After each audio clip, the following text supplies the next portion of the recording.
বিসমিল্লাহির রহমানির রহিম। সম্মানিত মাছ চাষি ভাই বন্ধুরা, আসসালামু আলাইকুম। আশা করি আল্লাহর রহমতে সকলেই ভালো আছেন। আমার এই ভিডিওটি দেশ এবং প্রবাস থেকে যে যেখান থেকে বসে দেখতে পাচ্ছেন, ভিডিওটি ভালো লাগলে অবশ্যই একটা সাবস্ক্রাইব করে রাখবেন পরবর্তী নতুন ভিডিও দেখার জন্য।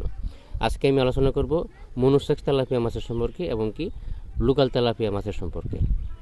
এই যে দেখেন স্ক্রিনে যে মাছগুলো দেখানো হচ্ছে, এগুলো হলো লোকাল তেলাপিয়া, সাদা ফকফকা, কোনো মেডিসিন ব্যবহার করা হয়নি। লোকাল তেলাপিয়া থাকবে একবারে সাদা, আর হরমোন ব্যবহার করা তেলাপিয়া মাছের পোনাগুলো এগুলো থাকবে একবারে কালারে থাকবে চেঞ্জ, একবারে কালো থাকবে, লেজ থাকবে লাল, থুতটার নিচে থাকবে হলুদ দাগ, কান্তায় থাকবে হলুদ।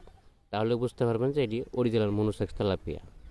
এখানে আরেকটা বিষয় হলো, অনেকেই হরমোন ব্যবহার করে 14 দিন, কেউ 10 দিন ব্যবহার করে, কেউ 18 দিন ব্যবহার করে, কেউ 20 দিন ব্যবহার করে।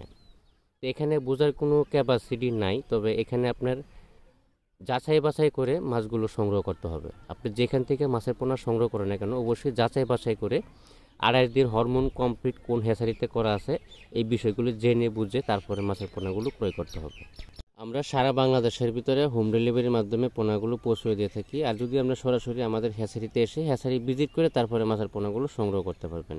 যে কোনো সময় আমাদের স্ক্রিনে বা টাইটেল স্ক্রিনে দেওয়া নাম্বার আছে, মোবাইলের মাধ্যমে আলাপ করে তারপরে আমরা সরাসরি আমাদের সাথে যোগাযোগ করে মাছের পোনাগুলো সংগ্রহ করতে পারবেন। আমরা প্যাকেটিংয়ের মাধ্যমে সারা বাংলাদেশে অক্সিজেন দিয়ে তারপরে মাছের পোনাগুলো হোম ডেলিভারির মাধ্যমে পৌঁছে দিয়ে থাকি।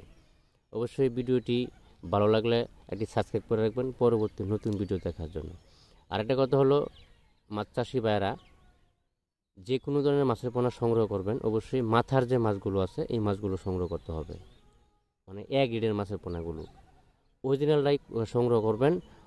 অবশ্যই মাথার মাছগুলো সংগ্রহ করতে হবে। যে কোনো মাছের পোনা মাথার মাছগুলো যদি সংগ্রহ করেন তাহলে আপনার জন্য সবথেকে ভালো হয়, কারণ মাছগুলো দ্রুত বড় হয়। মাথার মাছগুলো অতি দ্রুত বড় হয়।